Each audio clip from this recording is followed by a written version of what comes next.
কবিতা পাঠ হয়েছে কবে? 3 দিন আগে। ঠিক। আমি এইটা তুলে ধরবো, একটু এটা বলবো জুম করে দেখাতে। এই একটা ফেসবুক পোস্টের প্রিন্ট 4 দিন আগে, শক্তিরূপা সাধুকা। তিনি বলছেন রবিবার ব্রিগেডে বিরিয়ানি স্টল দেবো, চিকেন, বিফ, মাটন, শাহী সনাতনীদের জন্য ফ্রি। আচ্ছা, এটা উস্কানি নয়? এটা আমার ধর্মীয় ভাবাবেগকে আঘাত নয়?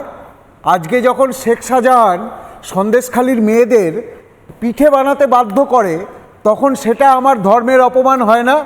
আমার ধর্মের যখন ধর্ম বেছে বেছে সেই মেয়েদের ওপরে অত্যাচার করা হয়, ধর্ম বেছে বেছে যখন প্রদীপ মণ্ডলকে খুন করা হয়, ধর্ম বেছে বেছে যখন ভোলানাথ ঘোষের ওপরে আক্রমণ হয় এবং তার ছোট ছেলে মারা যান, তখন সেটা আমার ধর্মের অপমান হয় না?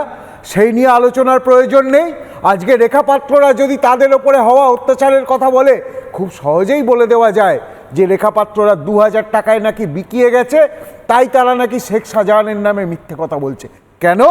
কারণ যে অভিযোগ করছে তার নাম পাত্র আর অভিযুক্তের নাম শেখ শাহজাহান। তাই ঠিক একইভাবে আজকে অভিযোগকারীর নাম সৌমিক হালদার আর অভিযুক্তের নাম রেজাউল বলে রেজাউলের 7 খুন মাপ।